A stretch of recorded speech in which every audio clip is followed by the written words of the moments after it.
Ladies and gentlemen, welcome to another YouTube video. My name is Two Eras, and I know it's been a while, and I appreciate you guys for having the patience with me as I go through a kind of a full load of school right now. And on top of that, I have a lot of work stuff going on. Thank you so much. You can catch me, by the way, from time to time. I think every Thursday, Friday, and Sunday on twitch.tv/, 2 Eras. But today we are talking about the wonderful, amazing Lionheart and his pop-up shop that happened in Dallas, Texas last weekend.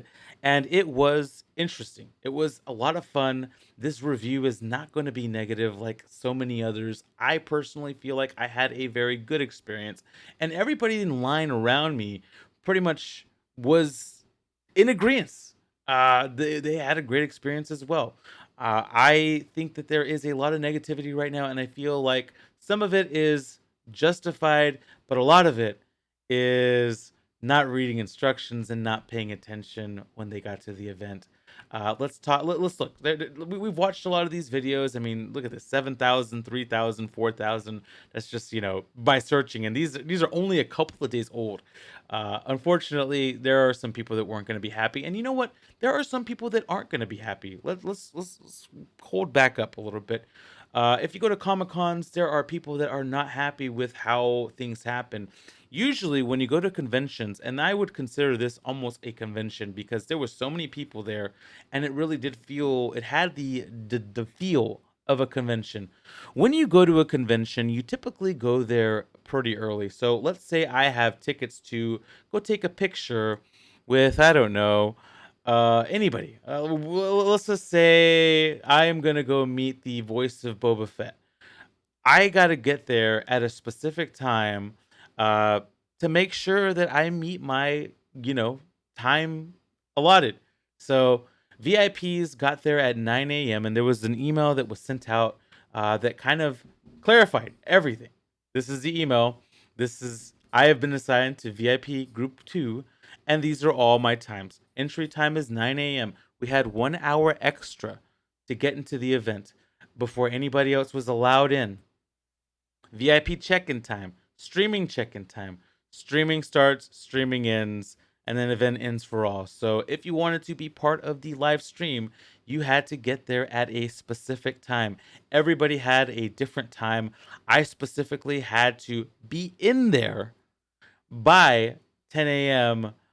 Uh, and for the stream, obviously 10:15 a.m. We were allowed to go into the event, like I said, an hour early. It was really dope. And there's a map of where the VIP entrance is. The VIP entrance was behind the building, and I know a lot of people were waiting in the GA line instead of going to the VIP line.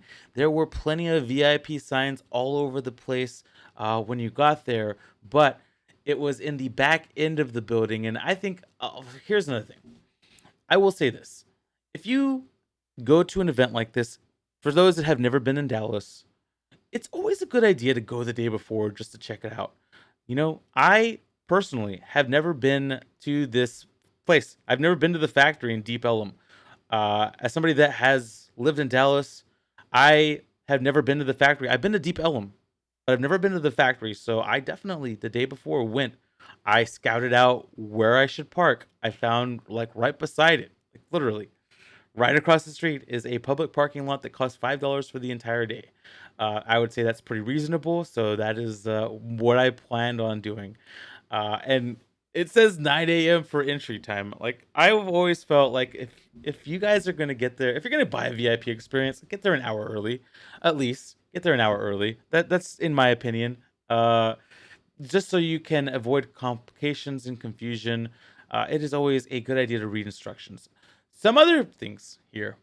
It literally tells you, please note, you will enter using the north entrance, located off Henry and Clover, not the entrance across, on the other side where everybody was lined up for general admission.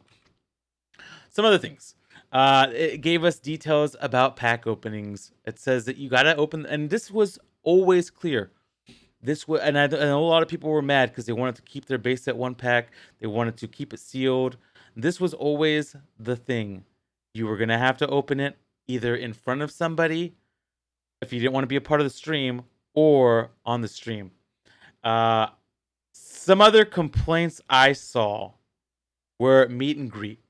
Uh, Here is a clearly defined email that came 2 weeks before the event started that says what time Lionheart is going to be at Mount Moon. And by the way, Mount Moon and all the other areas were clearly labeled with signage.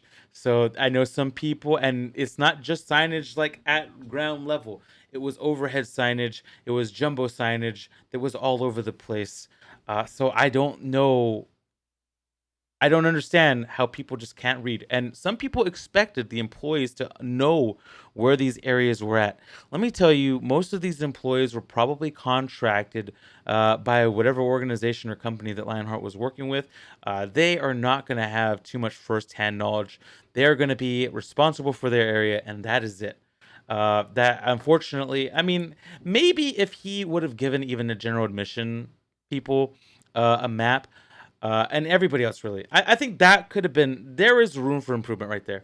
If Lionheart had a map of where everything was going to be at, that probably would have been a good idea.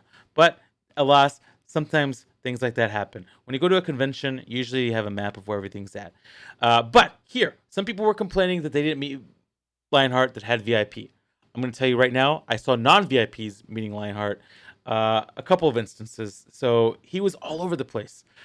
So here are some times: 10 a.m., 11:30, 1, and 2:30. He was going to be going to the VIP lounge area. You did have to approach him to go get to him, and usually there was a lot of people around him. So don't get me wrong on this, but he was there at least at two of the times that were listed on this. I was not there past 12 p.m., but I saw him at 10 and I saw him at 11:30 in that area. So for those people that were complaining, I don't know what to tell you. He was very accessible in the clearly defined VIP area is above with maps or with not maps, I'm sorry, with area like little area markers that told you VIP lounge upstairs, Mount Moon upstairs. I don't know what else to say, but that is I don't know what to say about that. And also, your pack says here at the very bottom is going to be going. You can't hold your pack after you get out of the store. Your pack was basically, if you're going to open it, you open it there at the store, or your pack is going to go to another area where they're going to hold it for the live stream. COVID policy. I saw people complaining about this as well. COVID policy was pretty dang clear. You either had to come with your card or a picture of your card. You had to have a test within 72 hours saying that you don't have COVID-19, and you could not use a home testing kit. I saw people complaining, but the instructions are right there. Like, I don't know how much more clear you can be. And I know that the COVID stuff was mentioned various times throughout the ticket process, like when you're purchasing the ticket. On top of that, it's on this email that came to us 2 weeks before. So, with all that, that's the negative stuff outside. Let's talk about some of the most amazing things and the moments that we had. So, as you can see on the left hand side, I got to meet Breaking Nate. I know that Pokerev was there and a bunch of other YouTubers were there. I didn't have a chance to meet every single one of them because I was kind of in and out, to be honest with you. Breaking Nate was dope. He was super sweet, super kind. I really enjoyed him, and I saw him just mingle with a lot of people that were in the VIP line in the very beginning. I don't know where he was afterwards, but I know he was there. And I saw a lot of people meet Pokerev as well. And a lot of people, one cool thing, while I was in this line, and this is the line outside in the VIP area, as you can see, clearly defined VIP. Actually, that picture does not say VIP. Hold on. I'm going to fix that real quick so you guys can see it. Give me 1 second. I'm going to fix this picture because I want you guys to see that it says VIP, because I feel like some people don't like. I have heard so many complaints about randomness, and I want to make sure that you guys can see where it says VIP. Let's see. That right there says VIP. Above this kid's head right here, it has VIP. So I don't understand how much more clear you can get than that. But these signs were all across the VIP area. So that's the front of the line right there. But there were VIP little markers behind this line, and then it curved. And there was some more VIP markers. So that was the line for VIP. There was somebody that came outside about 10 to 15 minutes before the show, got everybody that was VIP one and gave us a bracelet. I don't have the bracelet on me, but it signified that you were VIP one. VIP 1 was allowed to enter before VIP 2, and VIP 2 and 3 were kind of disappointed about that. But I mean, it's not first come, first serve. There's people that paid double what you paid for in the ticket price. I think that they were allowed to go in before you, regardless of how long you waited inside or outside for. And honestly, let me tell you, I got to the line about 55 minutes before the event started. I got there about 8:05 a.m. The line was supposed to, I mean, the entry was 9 a.m. I was there for 55 minutes. I had a lot of amazing conversations with a lot of people that were there, really excited about opening up a pack of Pokemon cards. Some of them varied in what they were going to open, but I met some people that I really enjoyed, ended up making some friends out of this. So I really was happy about the line. I had some great conversations about just Pokemon in general and Pokemon cards. A lot of people playing Pokemon Go. Pokemon Go was very hot at this time period. It was a lot of fun. I had a good 55 minutes outside the line. So as soon as you got outside of the line into the venue, this is 9 a.m. You can see there are people at the bottom there. On the left hand side of us, there is Troll and Toad and Pokedata, and then PSA on your far left hand bottom there. On the right hand side, there is a coffee shop that has snacks and things like that. That was super dope. I liked where they put it because they put it right in front of the line where you're going to get Pokemon cards. I thought that was super dope. There was also a store. I did not go into the store because I wanted to do other things. There was an informational booth. If you needed to ask questions about the event, there was somebody on staff there. And as you can see, the signage right in front, middle, it shows you where things are at. Where I am at currently is Mount Moon, the VIP area. There were some other things too. Below me was the little Pokemon museum where it had a bunch of retro toys and things like that. One thing that I can say that I never found was where you'd play cards to earn gym badges. I'm not sure what happened with that, but that is one thing I will note. I never saw it, and I wasn't sure where to go for that.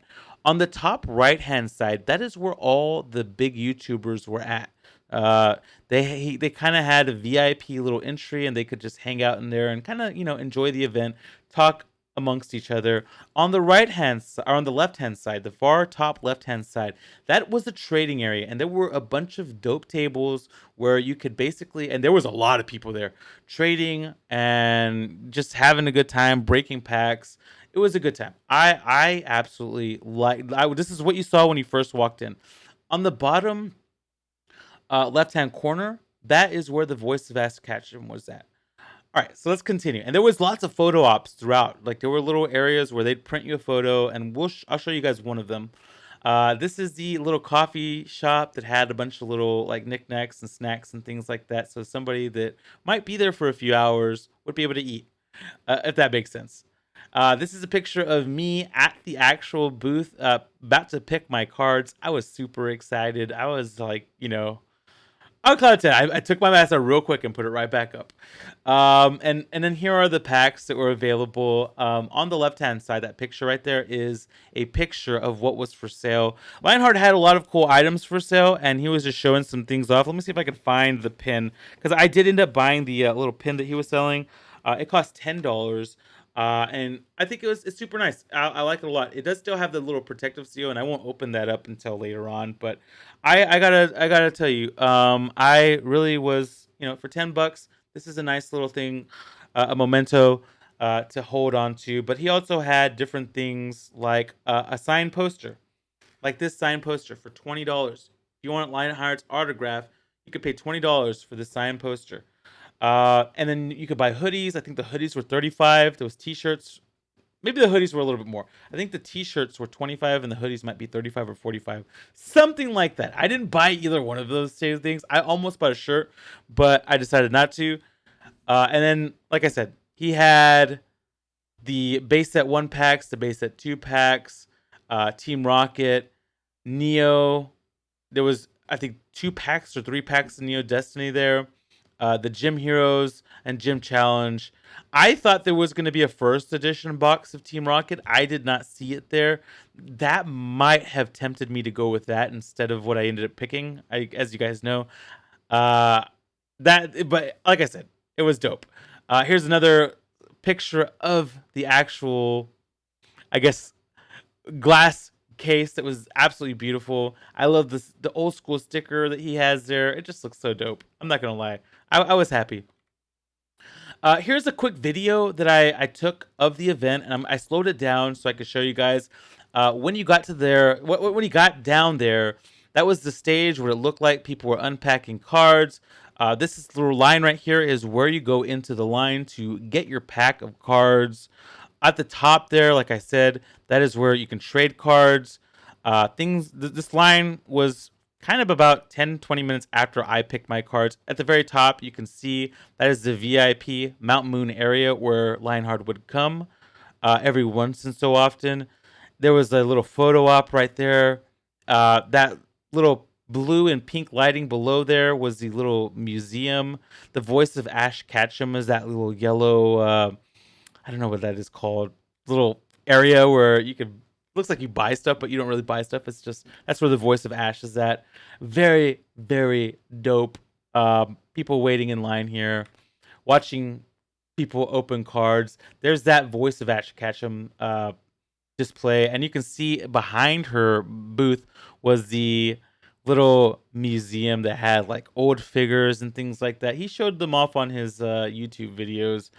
And the autographs for Veronica Taylor were pretty cheap. It's $30 for an autograph. She actually came with some pretty cool, some pretty big fire. She had her own little Pokemon card, and I'm not sure if you guys can see. And yeah, you can. It is holographic. I really liked it. I thought that was a super cool thing. I obviously that tempted me to buy it. I could have bought that and also took a picture with her for I believe $50. So I think $20 more would have got me a picture with her. But I didn't really care about the picture. I mean, I just I was there for the experience, and I'm not gonna lie, I was having fun at this point. This is immediately after I might have this is immediately after I picked my pack. I did not I I picked my pack and went straight over there. So I'm trying to get in order. VIPs, by the way, for those that are curious, we did get this badge. It says VIP 1 access. That number 20 signifies the pack number that I have. My pack number is right here. And as you guys can see, I got to pick the Venusaur pack that I wanted. And then the blister is here as well. One thing I will complain about as far as the blisters go, their staff was opening the blisters. I would have loved to open the blister and then give them the pack back. That would have been really dope, in my opinion. But alas, like I said, there are things to be improved on. VIPs also got this really dope little duffel bag. We also got this signed Lionheart poster that cost $20 at the shop as well. And and then some goodies, like not goodies, but like some like advertising. I think on here there were these rare candy. Join Discord, take pictures of the event, and get entered into raffles to win things. And then PSA had their rates here. If you wanted to, grade a card at the event, their rates were 150 per card for Express, or Super Express was 250. I would have loved to see them have the $50 price, or lower, maybe even the older prices where it's not Express. But I know they're still going through COVID stuff. But it would have been nice to see some of those older, because there's only a couple of people that would have been able to go with PSA to get their cards graded. PSA was not there to grade anything but what you pulled there. So I I would have liked to see like you could bring your old cards. I know a lot of people had like, questions about, hey, can I bring other cards? And the answer was no. Here's a couple of pictures. This is me right before I am about to go out and open my pack of cards. On the far right hand corner is the little trading area. I went and hung out there for a second just to check if anybody was trading, and nobody was really trading. Um, this is me in the little Pikachu display where you can take a picture in the card. I really like this. It's almost like if you go to WrestleMania Access, uh, you can go into like a little action figure booth, and it's almost like you're an action figure, and I think that's super dope. Uh, this is a picture of me with Lionheart on Mount Moon. He was super sweet and super kind. He ended up signing our little Pikachu thing that we put cards in when we, do pulls here. So I liked it. That is me when I unpacked my pack. For those that are curious, we can go through the pack real quick. I have them all in. We got a Defender. We got a Pokemon Center. As far as the energy cards go, I got a Grass and a Psychic. I ended up with a Metapod, a Nidorino, a Doduo, an Energy Removal, a Rattata, and we got the Pokemon Breeder. So obviously not the Charizard, Venusaur, Magikarp that we wanted, but I cannot complain. I gotta tell you guys, it was a good time.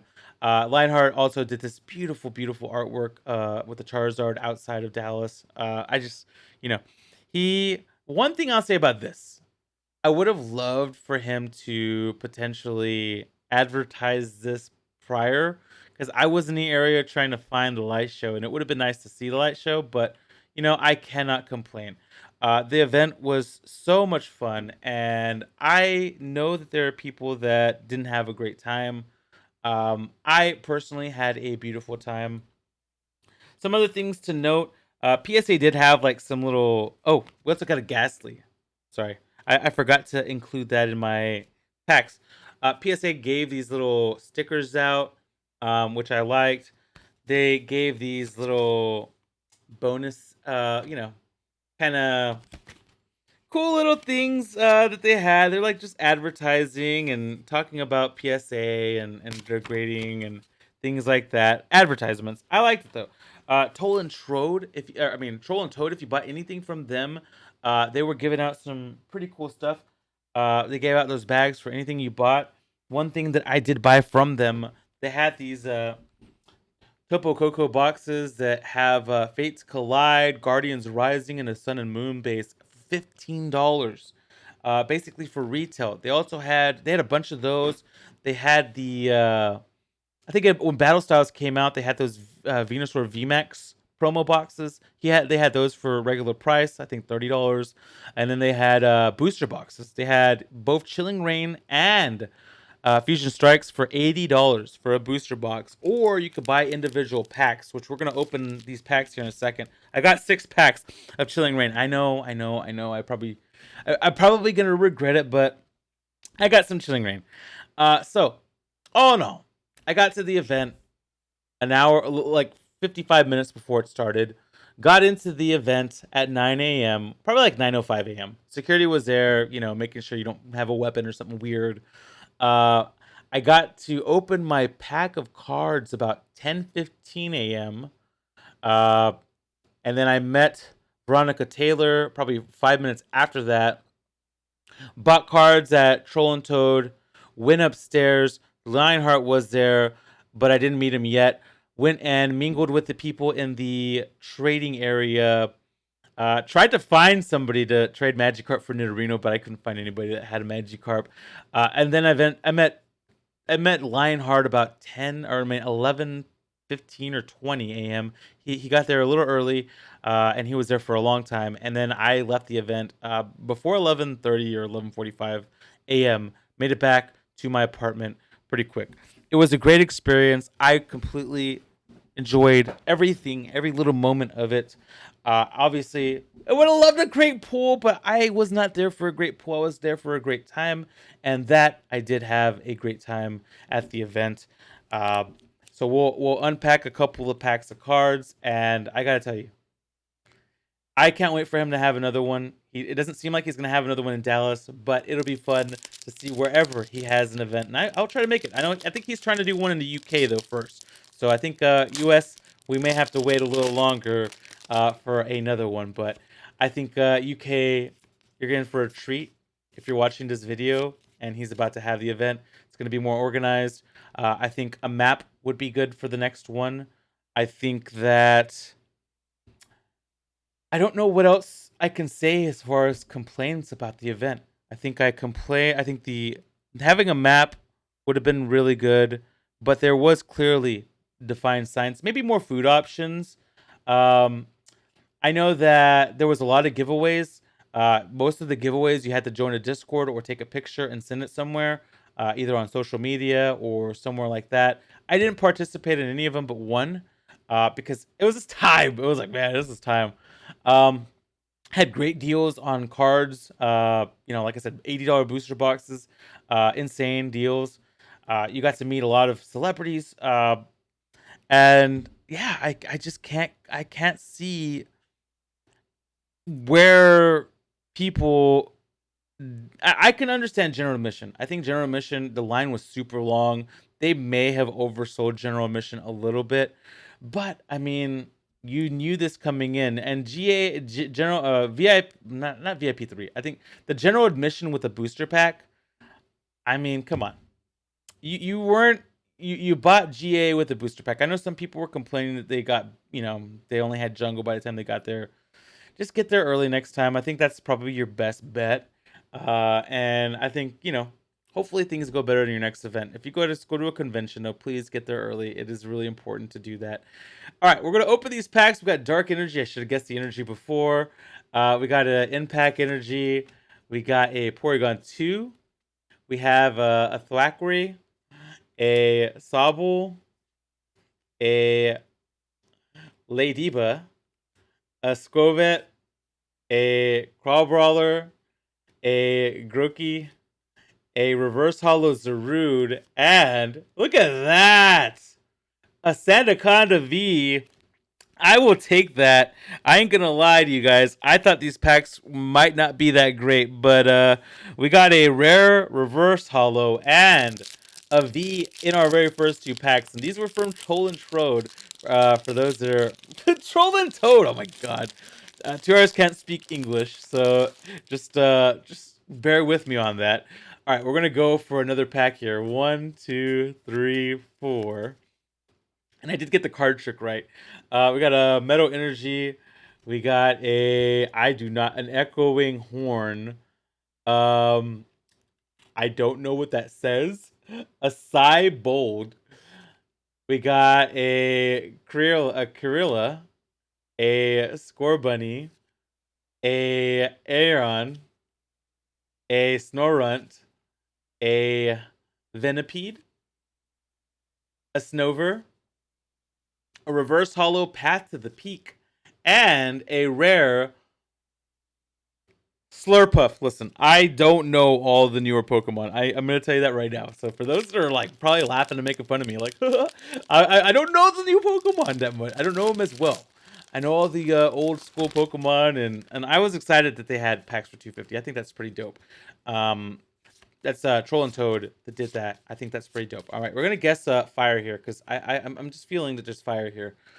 Psychic, Hatchram, a Flaffy, a Kakuna, a Golett. I like Golurk. A Clobopus, a Castform, a Hatina, another Aeron. I think it's a different one, right? An Ampharos. And ooh, look at that! I told you guys it was gonna be fire. A Shadow Rider V. Okay, okay. I am these packs. I gotta tell you guys, booster boxes might be the way. People have been telling me booster boxes are the way. I don't think I've ever gotten this many hits on Chilling Reign from anything else. I always get really bad hits on Chilling Reign. I'm not gonna lie to you guys. All right, 1, 2, 3, 4. I'm gonna keep guessing fire until we get fire. Okay. It is grass. We got a Flannery. We have an Old Cemetery. We have did I pick more? Okay, we got a what is that? A Steenie. I have no idea. We have a looks like a Galarian Slowpoke. We have a Crawl Brawler. We have another Snorunt. We have a Weedle. We have a Cast Form, regular form Cast Form. We have a Brawly, and we have a Galarian Weezing. I feel like I got a bunch of Galarian Weezings, to be honest with you. This set, like I said, has not been my all-time top set. I have not done too well in this set. All right, 1, 2, 3, 4. We'll see if we every other pack has been a hit, so we'll see if we get a hit here. And it's lightning, not fire. An Agatha, another Flannery, an Old Cemetery, a Snorunt, uh, a Venipede, right? That's a Snover. That's a Diglett. That's another Score Bunny. A Reverse Hollow. That's a Ralts. And look at that, an Atelion holographic. All right, so we have gotten 2 Vs and 1 Hollow out of 5 packs. Um, I feel like the chilling rain is not painful right now, so it's actually chilling rain. That's a good thing. All right, we got one more pack. Let's see if we can get some last pack magic here. I don't know if we'll be able to, but we'll try. We'll try to get the last pack magic here. 1, 2, 3, 4. I'm gonna guess that this is fire because I just want fire. All right, it's a dark energy. It is a crushing gloves, a honey, a impact energy, Ladiba, another a Porygon. This time it's the regular Porygon. A Sneasel. I don't know if I've gotten that Sneasel yet. I probably have a Swirlix. I just don't remember seeing it. That's another Snover. A Snover Reverse Hollow. And what is this? A Kessleon. I don't think I've gotten this card before. Chilling Reigns is like over 200 cards of a set, so your boy may have gotten this card. I just don't remember. But not bad. I gotta tell you guys, 3 out of 3 are 3 packs with a hit and 3 packs with no hit. I am not disappointed at all in those numbers. Not bad, not bad. Obviously, not a crazy rare card, but you know what? I think I paid. How much did I pay for these? $15 for 3 pack or 6 packs of cards, and I got 2 V cards and a holographic card and a bunch of really cool reverse holos. I'll take it. I'll take it any day of the week. I'll take it. Um, and like I said, I had a great time at this event. I can't complain about what happened. I think I feel very fortunate on what I pulled. I know that there are some people that didn't have a good time, and some people legitimately didn't have a good time. This video is not intended to trash the people that didn't have a good time. I am just talking about my experience and explaining why some people may have had a bad experience. And reading the instructions and the rules is usually a good, rule of thumb. Events like this get kind of crazy busy, get kind of congested. This Pokemon community has grown a lot in the last 2.5 years since COVID started. But even before COVID started, I think the Logan Paul stuff, Logan Paul getting involved in Pokemon cards a couple years ago with the Charizard, wearing it to the ring and stuff like that. That definitely puts a big eye on Pokemon, and I think that's where it started right before COVID, and then they had printing issues, and then the hype got even crazier, and this is not going away. People have said it many times that Pokemon cards are going away, and they're not going away. They aren't going anywhere. So I expect more events like this to pop up. I think some of the other big YouTubers will probably try to have an event like this. Maybe not with the craziness of packs that this one had, and this one had a lot of fire. And in the day, Lionheart gave up a lot. He gave up, you know, all these boxes of cards. You guys saw the pictures there. It was plenty of base set booster, base set 2 booster boxes were plenty. A lot of there's jungles and a couple of Team Rockets, and they had Neo packs as well. Like he gave up a lot to hold this event. After you pay everybody out for what the tickets cost and then the rent of the venue, I guarantee you he's in the red on this event. He did this for you guys, for us as a community to enjoy Pokemon cards, and he brought some of us together because some of us got to meet one another at this event. Some of us are YouTubers, some of us that are just regular people, and I had a great time. I had a great experience, and I look forward to another event similar to this, whether it be Lionheart or anybody else. Ladies and gentlemen, thank you for watching this video. I do pull Pokemon cards every Friday on stream, for those that are curious. And every once in a while, we'll have random pop-up pulls as well. I know in a week from now, it is Brilliant Stars that's coming out for pre-release. So if you guys are interested in Brilliant Stars, make sure you hit up your local trading card company or your local trading card store to see if they're going to have availability. Usually, the box costs $25. It comes with 4 packs. On top of that, though, they will open up a booster box and give you 2 to 3 packs of the set that's coming out, and you will have your chance to actually get these cards pre-released. On top of that, the week after that, they will have some more pre-release packs again. So the pre-releases is like a week long, and then the release of Brilliant Stars will be on the 25th. So definitely get your cards early and make sure you get your pre-orders in. I know Pokemon Center still has the Pokemon Center exclusive Brilliant Stars box. This is going to be a pretty hefty set. There's a bunch of Zards in it. Arceus is in it. With the release of Arceus that just happened, which is a beautiful game so far, I've had a great time. You definitely don't want to miss this specific set. But without anything else, I appreciate you guys for watching this video. I am sure that I missed stuff. And if I did, I might talk about it in a video or somewhere else. But I had a good time, and I know this has been a very, very long video. I appreciate you guys sticking around. Until the next time, my name is Two Arrows. I appreciate and love each and every one of you guys. Y'all have a great day.